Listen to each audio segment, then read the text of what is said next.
Hello guys, എല്ലാവർക്കും നമസ്കാരം. ഇന്ന് പഞ്ചായത്ത് ഇലക്ഷനാണ്. അപ്പോൾ ഇന്ന് വോട്ട് ചെയ്യാൻ പോവുകയാണ്. അപ്പോൾ എല്ലാവരും സപ്പോർട്ട് ചെയ്യുക. എന്താ പറയുക, ഇന്നൊരു ചെറിയ രീതിയിലുള്ളൊരു വ്ളോഗിങ് മോഡലാണ് എടുക്കാൻ പോകുന്നത്. അപ്പോൾ ഞാനെങ്ങനെയാണ് വോട്ട് ചെയ്തത് എന്നൊക്കെ എല്ലാം എക്സ്പ്ലെയിൻ ചെയ്യുക. അവസാനം വോട്ട് ചെയ്ത് വന്നിട്ട് അപ്പോൾ നമ്മുടെ നാട്ടിലെ കുറച്ച് കാഴ്ചകളും വോട്ട് ചെയ്യാൻ പോകുന്ന കാര്യങ്ങളൊക്കെ ഇന്നത്തെ വീഡിയോയിൽ നിങ്ങൾക്ക് കാണാൻ പറ്റും. അപ്പോൾ മാക്സിമം നമ്മളെ സപ്പോർട്ട് ചെയ്യുക, സഹായിക്കുക. എന്താണെന്ന് വെച്ചാൽ ഇപ്പോൾ എല്ലാ വോട്ടിംഗ് മെഷീനൊക്കെ ബ്രെയിലിൽ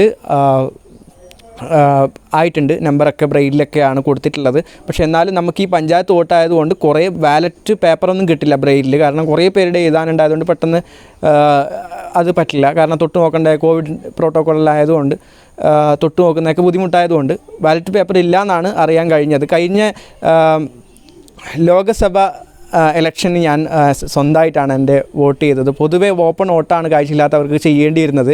ആരെങ്കിലും കൂടെ സഹായിക്കും. പക്ഷേ ഇപ്രാവശ്യം ഞാൻ ഒരാളെ കൂട്ടും. കാരണം ബാലറ്റ് പേപ്പറൊന്നും ഇല്ലാത്തതുകൊണ്ട് നമ്മുടെ ചെയ്യേണ്ടത് ഏതെന്ന് നമുക്ക് കൃത്യമായിട്ട് അറിയാത്തതുകൊണ്ട് എൻ്റെ അനിയത്തിനെയും കൂട്ടിയിട്ടാണ് ഞാൻ വോട്ട് ചെയ്യാൻ പോകുന്നത്. എനിവേ, എന്തായാലും ഒരു എക്സ്പീരിയൻസ് ആണ്. എൻ്റെ ഫസ്റ്റ് പഞ്ചായത്ത് വോട്ടാണ് ഗൈസ്. എന്തായാലും നമുക്ക് ഇവിടുത്തെ നമ്മുടെ വീട്ടിൽ നിന്ന് 1 കിലോമീറ്റർ അപ്പുറമുള്ള കാർഡ്ക സ്കൂളിലാണ് വോട്ട്. അപ്പോൾ നമുക്ക് നേരെ സ്കൂളിലേക്ക് പോവാം. എന്നിട്ട് വോട്ട് ചെയ്തിട്ട് എൻ്റെ എക്സ്പീരിയൻസ് ഞാൻ ഷെയർ ചെയ്യാം ഗൈസ്, എങ്ങനെയുണ്ട് എന്നൊക്കെ. ഓക്കെ.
ഗൈസ്, അപ്പോൾ നമ്മൾ ഇവിടെ വോട്ട് ചെയ്യുന്ന സ്കൂളിലേക്ക് കാർഡ്ക സ്കൂളിലേക്ക് എത്തിയിട്ടുണ്ട്.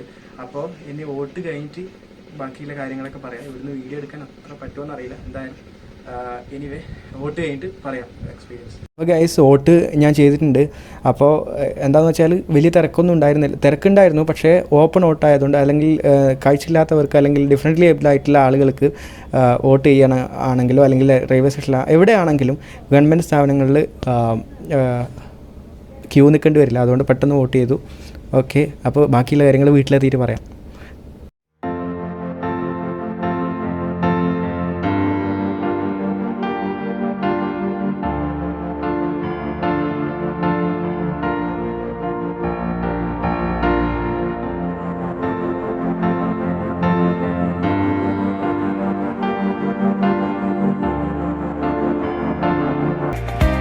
അപ്പോൾ ഞാൻ വോട്ട് ചെയ്തിട്ട് എത്തി. അപ്പോൾ നമ്മളിവിടെ അടുത്ത വീട്ടിലെ അപ്പുറത്തമ്മയുണ്ട്, ഞങ്ങൾ മാധവി എന്ന അമ്മയുടെ പേര്. അപ്പോൾ ഞങ്ങൾ വിളിക്കുന്ന അപ്പുറത്തമ്മ എന്നാണ്. അപ്പോൾ അപ്പുറത്തമ്മ ഓപ്പൺ വോട്ടിട്ടല്ലേ? ഞങ്ങളെല്ലാവരും വോട്ടിട്ടതാണ്.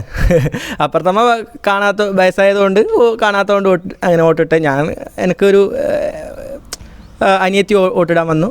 അങ്ങനെ ഞങ്ങളെല്ലാവരും വോട്ടിട്ട് എന്തായാലും ഇക്കൊല്ലം ജയിക്കുമായിരിക്കുമല്ലോ അപ്പുറത്തമ്മേ? ഭൂരിപക്ഷത്തോടെ ജയിക്കും എന്നാണ് അപ്പുറത്തമ്മ പറയുന്നത്. അപ്പോൾ എന്തായാലും അപ്പോൾ വീട്ടിലേക്ക് ഞാൻ വീട്ടിലേക്ക് എത്തിയിട്ട് ബാക്കി പറയാം. ഓക്കെ ഗൈസ്, അപ്പോൾ നമ്മൾ ഫൈനലി വീട്ടിലെത്തിയിരിക്കുകയാണ്. അപ്പോൾ വോട്ടൊക്കെ ചെയ്തു. എൻ്റെ ഫസ്റ്റ് പഞ്ചായത്ത് വോട്ട് അങ്ങ് സക്സസ് ആയിട്ട് ചെയ്തു. ഞാൻ പ്രതീക്ഷിച്ചിരുന്ന വാലറ്റ് ഉണ്ടായിരുന്നില്ല. ഞാൻ പ്രതീക്ഷിച്ച പോലെ തന്നെ വാലറ്റ് ഉണ്ടായിരുന്നില്ല. കാരണം ഇത്രയും പേർക്ക് എല്ലാ പഞ്ചായത്തിലും എല്ലാ വാർഡുകളിലും ഇങ്ങനെ ബാലറ്റ് പേപ്പർ അടിക്കുക, സ്ഥാനാർത്ഥികൾ കൂടുതലുണ്ടായതുകൊണ്ട് ബ്രെയിലിൽ ബാലറ്റ് പേപ്പർ ഉണ്ടായിരുന്നില്ല. അപ്പോൾ അതൊരു പ്രശ്നം ഉണ്ടായിരുന്നു. അതുകൊണ്ട് എൻ്റെ അനിയത്തി വോട്ടിടേണ്ടി വന്നു. പക്ഷേ ഞാനായിരുന്നു വോട്ടിട്ടത്. അവൾ കാണിച്ചു തന്നു, എല്ലാം ഓരോന്നോരോന്നായിട്ട് കാണിച്ചു തന്നു. നമ്മൾക്ക് ഇടേണ്ട ചിഹ്നം ഞാൻ അവളോട് പറഞ്ഞിരുന്നു. അപ്പോൾ അത് കാണിച്ചു തന്നപ്പോൾ ഞാൻ അത് പോയിട്ട് ചെയ്യാമെന്നുണ്ടായത്. അപ്പോൾ എൻ്റെ കൂടെ അനിയത്തിയും വന്നിരുന്നു. ഒരു ഓപ്പൺ വോട്ടായിരുന്നു ഏകദേശം. എന്തായാലും വളരെ നല്ലൊരു എക്സ്പീരിയൻസ് ആയിരുന്നു ഫസ്റ്റ് പഞ്ചായത്ത് വോട്ട്.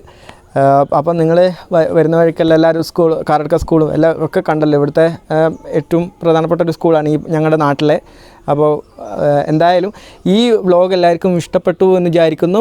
വളരെ ഒരുപാട് ദിവസം മുമ്പേ ഞാൻ പ്ലാൻ ചെയ്തിരുന്നു, അല്ലെങ്കിൽ അങ്ങനെ ആഗ്രഹിച്ചിരുന്നു ഈ വോട്ടിൻ്റെ അന്ന് എങ്ങനെയാണ് നമ്മൾ വോട്ട് ചെയ്യുന്നതെന്നൊക്കെ കാണിച്ച് എങ്ങനെ പറഞ്ഞു തരണം, അതിൻ്റെ എക്സ്പീരിയൻസ് ഒക്കെ എല്ലാവർക്കും പറഞ്ഞു കൊടുക്കണമെന്നുണ്ട്. കാരണം പൊതുവെ ആൾക്കാർക്ക് സംശയം ഉണ്ടാവും, കാഴ്ചയില്ലാത്തവരെങ്ങനെയാണ് വോട്ടിടുന്നത്, അങ്ങനെയൊക്കെ ഡൗട്ട് ഉണ്ടാകും. സ്വാഭാവികമായിട്ടും പ്രായമായിട്ടുള്ളവരൊക്കെ ഓപ്പൺ വോട്ടാ ചെയ്യൽ ഞാൻ എല്ലായിടത്തും. പക്ഷേ ഞാൻ കഴിഞ്ഞ ലോക്സഭാ ഇലക്ഷനൊക്കെ സ്വന്തമായിട്ട് തന്നെയാണ് വോട്ടിട്ടത്. ഈ ഇലക്ഷന് എന്തായാലും കുറേ ഇതുണ്ടായതുകൊണ്ട് തന്നെ ഒരു സഹായിനെ കൂട്ടേണ്ടി വന്നു. എനിവേ എന്തായാലും ഞാൻ സാറ്റിസ്ഫൈഡ് ആണ്. എല്ലാത്തിലും ബ്രെയിലിൽ നമ്പറൊക്കെ ഇട്ടിട്ടുണ്ടായിരുന്നു. പക്ഷേ വാലറ്റ് ഇല്ലാത്തതുകൊണ്ട് നമ്മളുടെ സ്ഥാനാർത്ഥി എത്രാമത്തെ നമ്പറാണെന്ന് മനസ്സിലാക്കാൻ പറ്റിയിട്ടില്ല. അതുകൊണ്ട് ഒരാളെ സഹായത്തിന് കൂട്ടിയതാണ്. എന്തായാലും ഞാൻ ഈ ഒരു വീഡിയോ ഇവിടെ വൈൻഡപ്പ് ചെയ്യുകയാണ്. എല്ലാവരും സബ്സ്ക്രൈബ് ചെയ്യുക, ലൈക്ക് ചെയ്യുക, കമൻറ്റ് ചെയ്യുക, ബെല്ലൈക്കണും കൂടി ഞെക്കുക നമ്മൾ ഇടുന്ന വീഡിയോ നോട്ടിഫിക്കേഷനായിട്ട് ലഭിക്കാൻ വേണ്ടിയിട്ട്. അപ്പോൾ ഓക്കെ.